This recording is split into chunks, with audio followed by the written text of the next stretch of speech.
श्रीकाशीनगरे चिदम्बरपुरे श्रीशैलपुण्यस्थले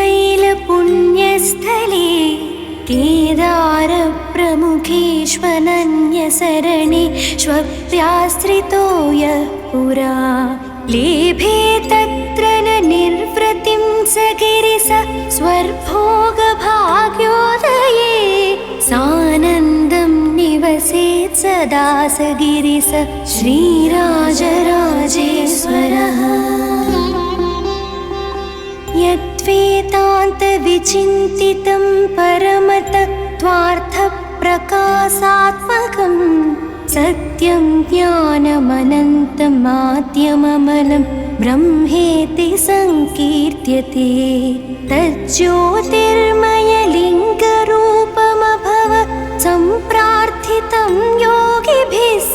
तं वन्दे परमेश्वरं पशुपतिं श्रीराजराजेश्वरम्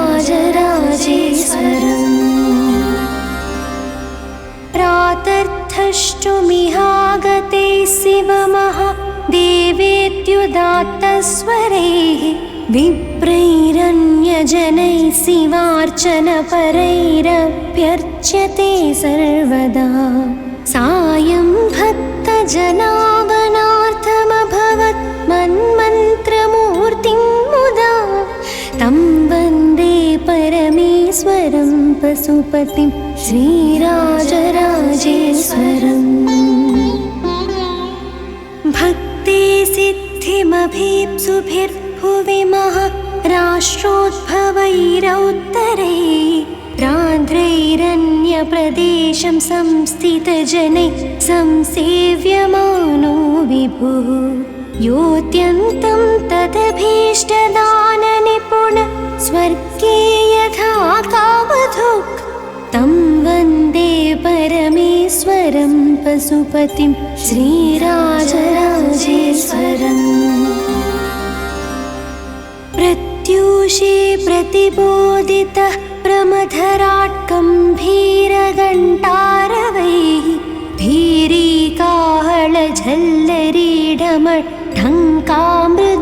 भीरीकाहळझल्लरीढमढङ्कामृदङ्गध्वनैः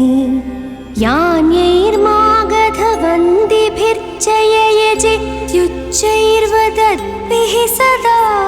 तं वन्दे परमेश्वरं पशुपतिं श्रीराजराजेश्वरम्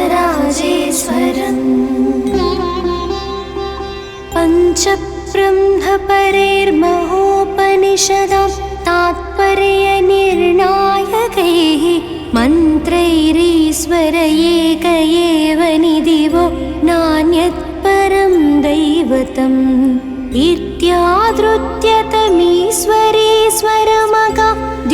इत्यादृत्यतमीश्वरेश्वरमगाद्योऽनन्तसायी पुरा तं वन्दे परमेश्वरं पशुपतिं श्रीराजराजेश्वरम् सानन्दं भवसागरं कथममि तर्तुं समर्था वयं सामेति प्रविचार्य चेतसि बुधायं भावयन्त्यर्थतः तं वन्दे भवमव्ययं भवहरं भावात्सदं भावितं तं वन्दे परमेश्वरं पशुपतिं श्रीराजराजेश्वरम्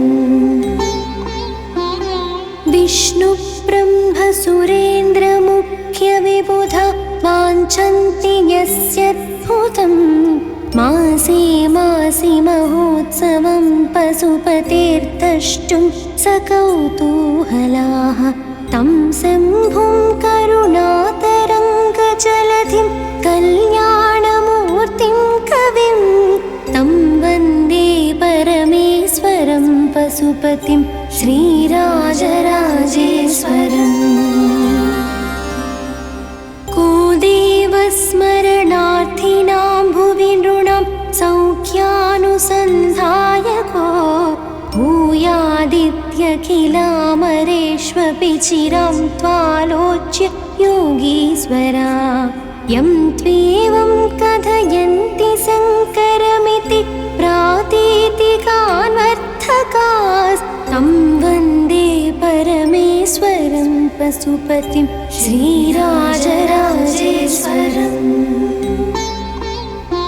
स्तोत्रं शम्भुगुणानुगुम्भितलसत्रत्नावलीभासितं भक्त्या संस्मरताघसङ्घहरणं सर्वार्थसिद्धिप्रदम् सायं प्रातरिदं पठन्ति सततं ये वै जनाः प्रेमतः ते सर्वे समवाप्नुवन्ति सकलान् कामानिवेन्द्रेप्सितान् इति राजराजेश्वराष्टकं सम्पूर्णम्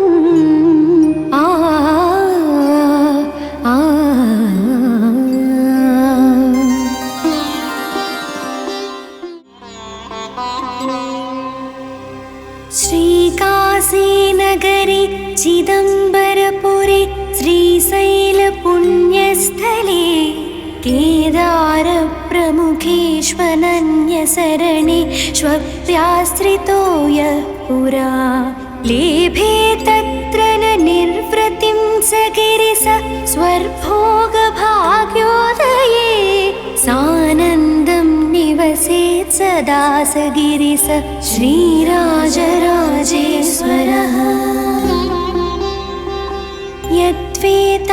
यद्वेदान्तविचिन्तितं परमतत्त्वार्थप्रकाशात्मकं सत्यं ज्ञानमनन्तं माध्यममलं ब्रह्मेति संकीर्त्यते तज्ज्योतिर्मयलिङ्गरूपमभवत् सम्प्रार्थितं योगिभिः तं वन्दे परमेश्वरं पशुपतिं श्रीराजराजेश्वरम्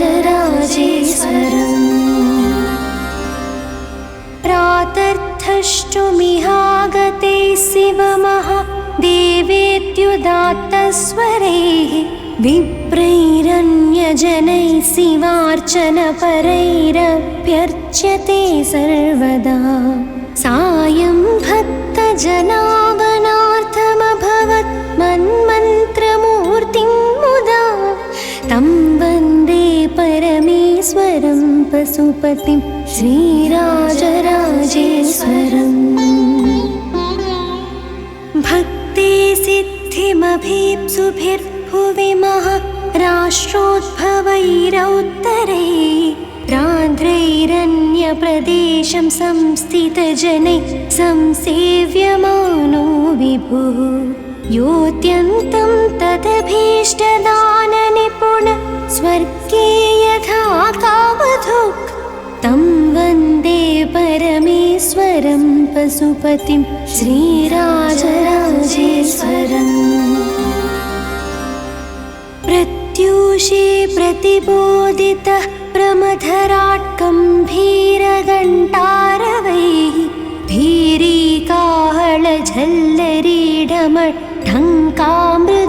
भीरीकाहळझल्लरीढमढङ्कामृदङ्गध्वनैः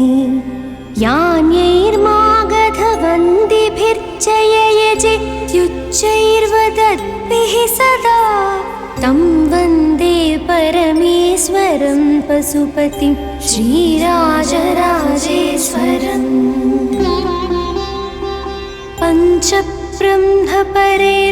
पञ्चब्रह्मपरैर्महोपनिषदां तात्पर्यनिर्णायकैः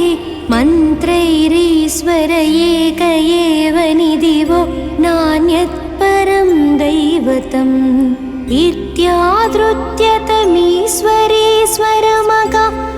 इत्यादृत्यतमीश्वरेश्वरमगाद्योऽनन्तसायी पुरा तं वन्दे परमेश्वरं पशुपतिं श्रीराजराजेश्वरम्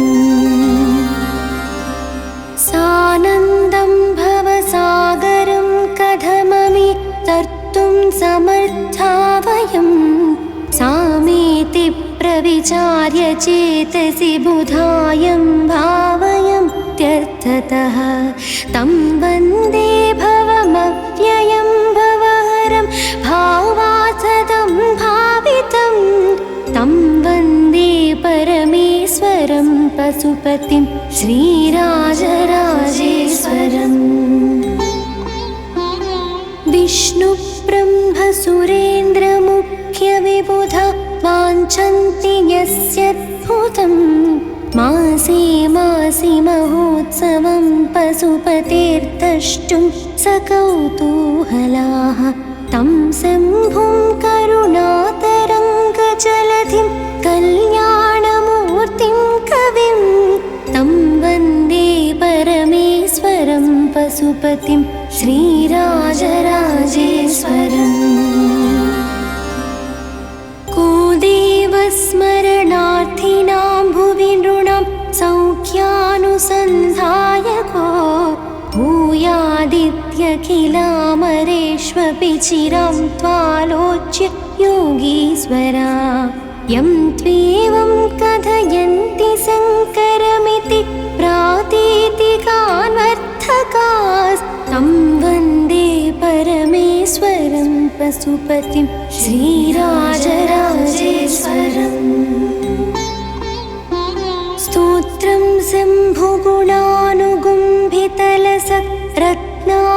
शम्भुगुणानुगुम्भितलसत्रत्नावलीभासितं भक्त्या संस्मरताघसङ्घहरणं सर्वार्थसिद्धिप्रदं सायं प्रातरिदं पठन्ति सततं ये वै जनाः प्रेमतः ते सर्वे समवाप्नुवन्ति सकलान् कामानिवेन्द्रेप्सितान् इति राजराजेश्वराष्टकं सम्पूर्णम्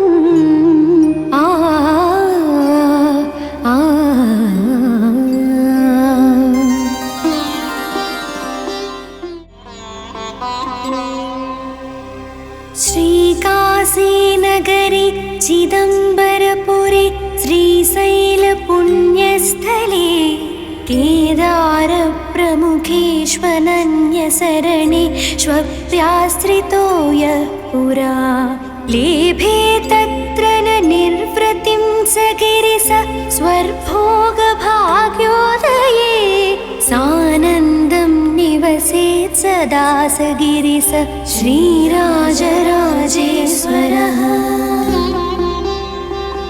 यद्वेदान्तविचिन्तितं परमतत्त्वार्थप्रकाशात्मकं सत्यं ज्ञानमनन्तं माध्यममलं ब्रह्मेति संकीर्त्यते तज्ज्योतिर्मयलिङ्गरूपमभवत् सम्प्रार्थितं योगिभिः तं वन्दे परमेश्वरं पशुपतिं श्रीराजराजेश्वरम् प्रातर्थष्टुमिहागते शिवमहादेवेत्युदात्तस्वरैः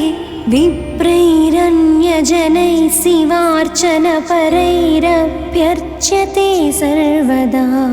सायं भक्तजनागणार्थमभवत् मन्मन्त्रमूर्तिं मुदा तं वन्दे परमेश्वरं पशुपतिं श्रीराजराजेश्वरम् भक्ति सिद्धिमभीप्सुभिर्भुवि महाराष्ट्रोद्भवैरौत्तरैः प्रान्ध्रैरन्यप्रदेशं संस्थितजनैः संसेव्यमानो विभुः योऽत्यन्तं तदभीष्टदाननिपुण स्वर्गे यथा कामधुक् तं वन्दे परमेश्वरं पशुपतिं श्रीराजराजेश्वरम् प्रत्यूषे प्रतिबोधितः प्रमथराट् गम्भीरघण्टारवैः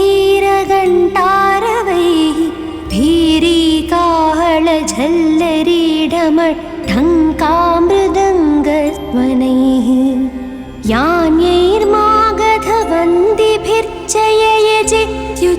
यान्यैर्मागधवन्दिभिर्जययजेत्युच्चैर्वदद्भिः सदा तं वन्दे परमेश्वरं पशुपतिं श्रीराजराजेश्वरम्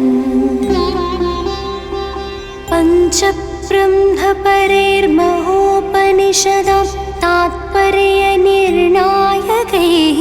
मन्त्रैरीश्वर एक एव निधिवो नान्यत् परं दैवतम् इत्यादृत्यतमीश्वरेश्वरमगा द्योनन्तसायी पुरा तं वन्दे परमेश्वरं पशुपतिं श्रीराजराजेश्वरम् सानन्दं भवसागरं कथममि तर्तुं समर्था वयं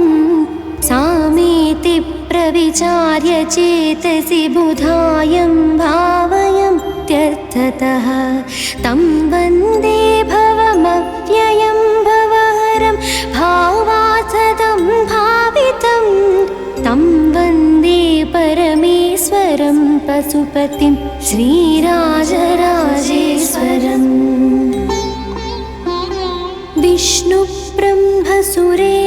विष्णुब्रह्मसुरेन्द्रमुख्यविबुधा वाञ्छन्ति यस्यद्भुतं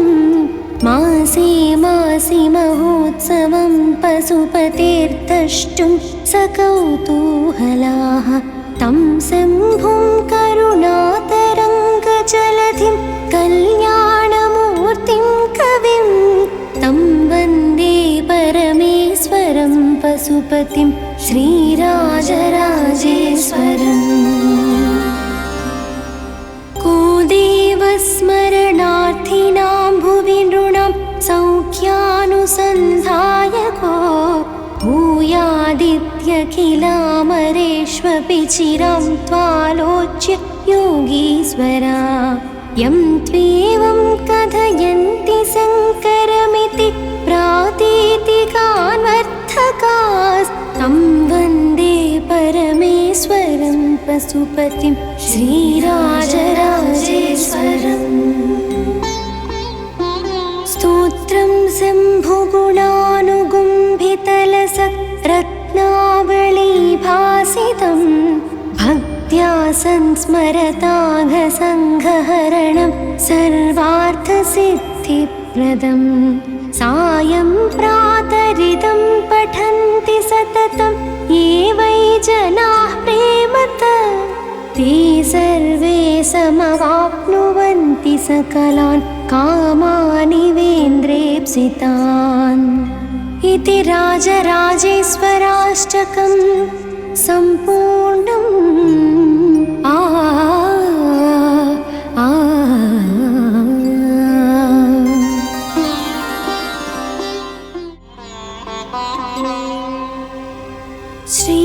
श्रीकाशीनगरे चिदम्बरपुरे श्रीशैलपुण्यस्थले केदारप्रमुखेष्वनन्यशरणे श्वप्याश्रितो यः पुरा लेभे तत्र न निर्वृतिं स गिरिश स्वर्भोगभाग्योदये सानन्दं निवसेत् सदा स गिरिश श्रीराजराजेश्वरः यद्वेदान्तविचिन्तितं परमतत्त्वार्थप्रकाशात्मकं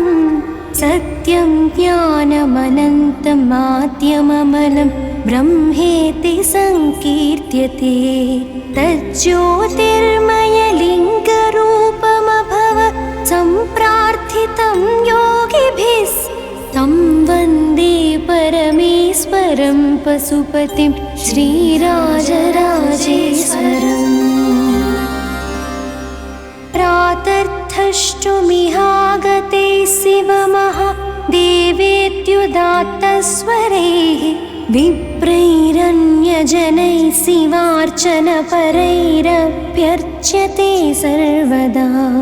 सायं भक्तजनावनार्थमभवत् मन्मन्त्रमूर्तिं मुदा तं वन्दे परमेश्वरं पशुपतिं श्रीराजराजेश्वरम्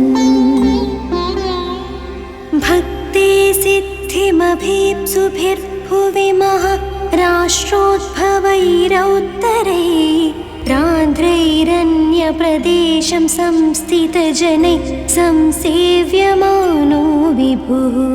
योऽत्यन्तं तदभीष्टदाननिपुण स्वर्गे यथा कामधुक् तं वन्दे परमेश्वरं परमेश्वरं पशुपतिं श्रीराजराजेश्वरम् प्रत्यूषे प्रतिबोधितः प्रमथराट् गम्भीरघण्टारवैः भीरीकाहळझल्लरीढमढङ्कामृदङ्गध्वनैः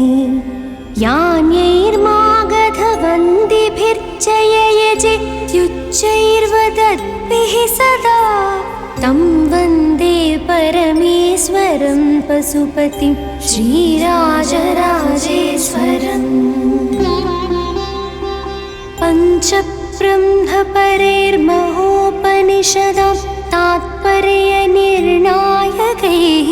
मन्त्रैरीश्वर एक एव निधिवो नान्यत्परं दैवतम्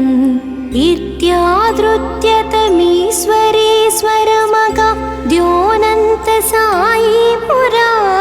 तं वन्दे परमेश्वरं पशुपतिं श्रीराजराजेश्वरम् सानन्दं भवसागरं कथममि तर्तुं समर्था वयं सामेति प्रविचार्य चेतसि बुधायं भावयं त्यर्थतः तं वन्दे भवमव्ययं भवहरं भावात्सदं भावितं तं वन्दे परमेश्वरं पशुपतिं श्रीराजराजेश्वरम्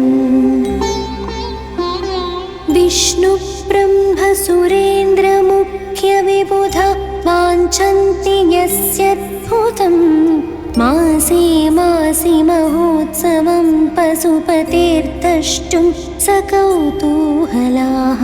तं शम्भुं करुणातरङ्गजलधिं कल्याणमूर्तिं कविं तं वन्दे परमेश्वरं पशुपतिं श्रीराजराजेश्वरम् को देवस्मरणार्थिनां भुवि नृणां सौख्यानुसन्धायको भूयादित्यखिलामरेष्वपि चिरां त्वालोच्य योगीश्वरा यं त्वेवं कथयन्ति शङ्करमिति प्रातीतिकान्वर्थकास्तं वन्दे परमेश्वरं पशुपतिं श्रीराजराजेश्वरम् स्तोत्रं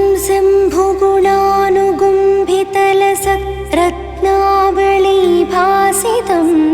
भक्त्या संस्मरताघसङ्घहरणं सर्वार्थसिद्धिप्रदं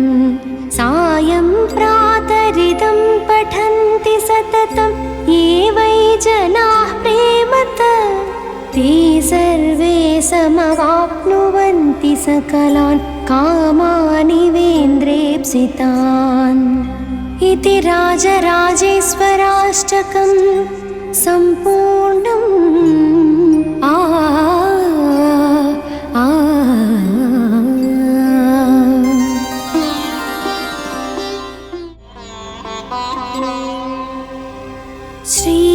श्रीकाशीनगरे चिदम्बरपुरे श्रीशैलपुण्यस्थले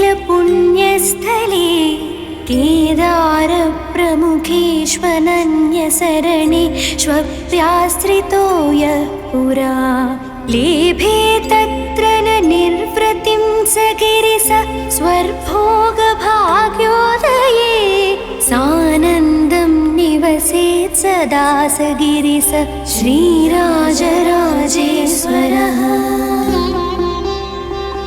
यद्वेदान्तविचिन्तितं परमतत्त्वार्थप्रकाशात्मकं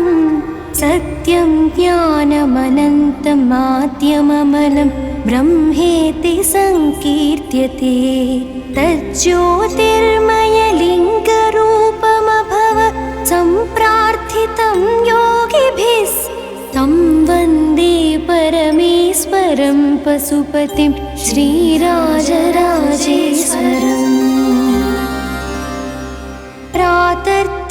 प्रातर्थष्टुमिहागते शिवम् वेदात्तस्वरैः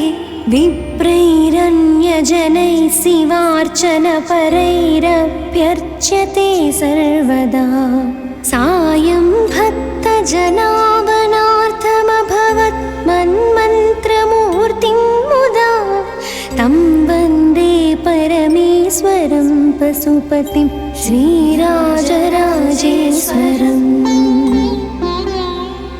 भक्ति सिद्धिमभीप्सुभिर्भुवि महाराष्ट्रोद्भवैरौत्तरैः राध्रैरन्यप्रदेशं संस्थितजनैः संसेव्यमानो विभुः। योऽत्यन्तं तदभीष्टदाननिपुण स्वर्गे यथा कामधुक्। तं वन्दे परमेश्वरं पशुपतिं श्रीराजराजेश्वरम्। प्रत्यूषे प्रतिबोधितः प्रमथराट् गम्भीरघण्टारवैः भीरीकाहळझल्लरीढमढङ्कामृदङ्गध्वनैः। यान्यैर्मागधवन्दिभिर्जययजेत्युच्चैर्वदद्भिः सदा। तं वन्दे परमेश्वरं पशुपतिं श्रीराजराजेश्वरम्।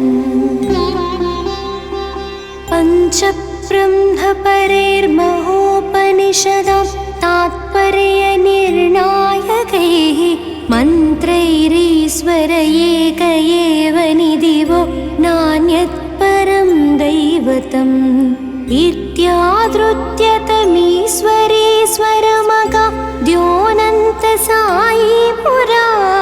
तं वन्दे परमेश्वरं पशुपतिं श्रीराजराजेश्वरम्। सानन्दं भवसागरं कथममि तर्तुं समर्था वयं। सामेति प्रविचार्य चेतसि बुधायं भावयन्त्यर्थतः। तं वन्दे भवमव्ययं भवहरं भावात्सदं भावितं। तं वन्दे परमेश्वरं पशुपतिं श्रीराजराजेश्वरम्। विष्णुब्रह्मसुरेन्द्रमुख्यविबुधा वाञ्छन्ति यस्यद्भुतं। मासे मासि महोत्सवं पशुपतेर्द्रष्टुं सकौतूहलाः। तं शम्भुं करुणातरङ्गजलधिं कल्याणमूर्तिं कविं। तं वन्दे परमेश्वरं पशुपतिं श्रीराजराजेश्वरम्। को देवस्मरणार्थिनां भुवि नृणां सौख्यानुसन्धायको। भूयादित्यखिलामरेष्वपि चिरां त्वालोच्य योगीश्वरा। यं त्वेवं कथयन्ति शङ्करमिति प्रातीतिकान्वर्थकास्तं वन्दे परमेश्वरं पशुपतिं श्रीराजराजेश्वरम्। स्तोत्रं शम्भुगुणानुगुम्भितलसत् रत्नावलीभासितं। भक्त्या संस्मरताघसङ्घहरणं सर्वार्थसिद्धिप्रदम्। सायं प्रातरिदं पठन्ति सततं ये वै जनाः प्रेमतः। ते सर्वे समवाप्नुवन्ति सकलान् कामानिवेन्द्रेप्सितान्। इति राजराजेश्वराष्टकं सम्पूर्णम्।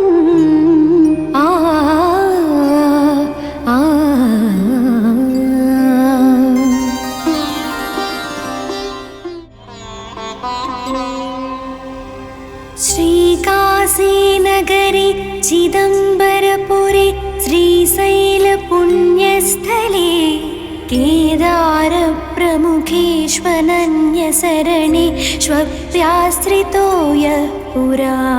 लेभे तत्र न निर्वृतिं स गिरिस स्वर्भोगभाग्योदये सानन्दं निवसेत् सदा स गिरिस श्रीराजराजेश्वरः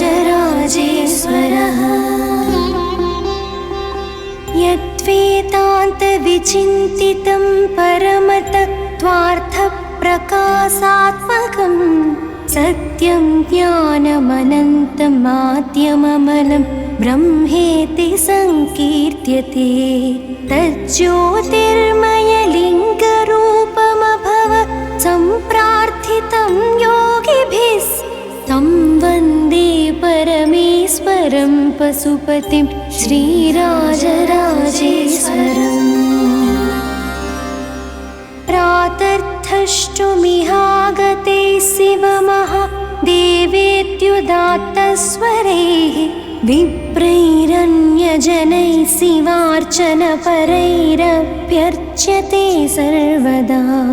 सायं भक्तजनावनार्थमभवत् मन्मन्त्रमूर्तिं मुदा तं वन्दे परमेश्वरं पशुपतिं श्रीराजराजेश्वरम् भक्ति सिद्धिमभीप्सुभिर्भुवि महाराष्ट्रोद्भवैरौत्तरैः राध्रैरन्यप्रदेशं संस्थितजनैः संसेव्यमानो विभुः योऽत्यन्तं तदभीष्टदाननिपुण स्वर्गे यथा कामधुक् तं वन्दे परमेश्वरं पशुपतिं श्रीराजराजेश्वरम् प्रत्यूषे प्रतिबोधितः प्रमथराट् गम्भीरघण्टारवैः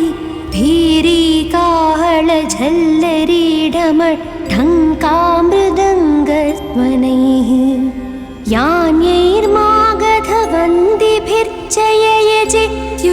यान्यैर्मागधवन्दिभिर्जययजेत्युच्चैर्वदद्भिः सदा तं वन्दे परमेश्वरं पशुपतिं श्रीराजराजेश्वरम् पञ्चब्रह्मपरैर्महोपनिषदां तात्पर्यनिर्णायकैः मन्त्रैरीश्वर एक एव निधिवो नान्यत्परं दैवतम्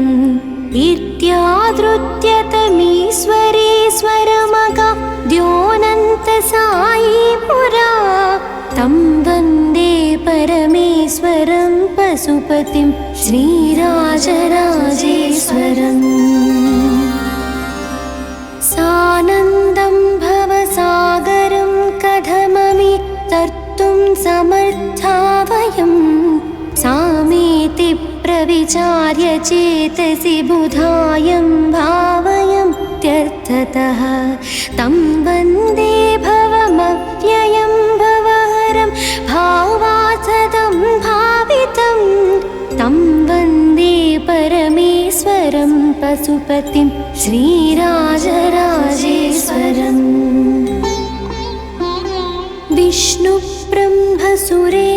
विष्णुब्रह्मसुरेन्द्रमुख्यविबुधा वाञ्छन्ति यस्यद्भुतं मासे मासि महोत्सवं पशुपतेर्द्रष्टुं सकौतूहलाः तं शम्भुं करुणातरङ्गजलधिं कल्याणमूर्तिं कविं तं वन्दे परमेश्वरं पशुपतिं श्रीराजराजेश्वरम् को देवस्मरणार्थिनां भुवि नृणां सौख्यानुसन्धायको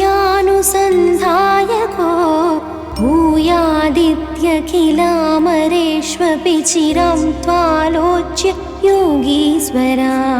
यं त्वेवं कथयन्ति शङ्करमिति प्रातीतिकान्वर्थकास्तं वन्दे परमेश्वरं पशुपतिं श्रीराजराजेश्वरम् स्तोत्रं शम्भुगुणानुगुम्भितलसत् रत्नावलीभासितं भक्त्या अध्यासन् स्मरताघसङ्घहरणं सर्वार्थसिद्धिप्रदम् सायं प्रातरिदं पठन्ति सततं ये वै जनाः प्रेमत ते सर्वे समवाप्नुवन्ति सकलान् कामानिवेन्द्रेप्सितान् इति राजराजेश्वराष्टकं सम्पूर्णम्।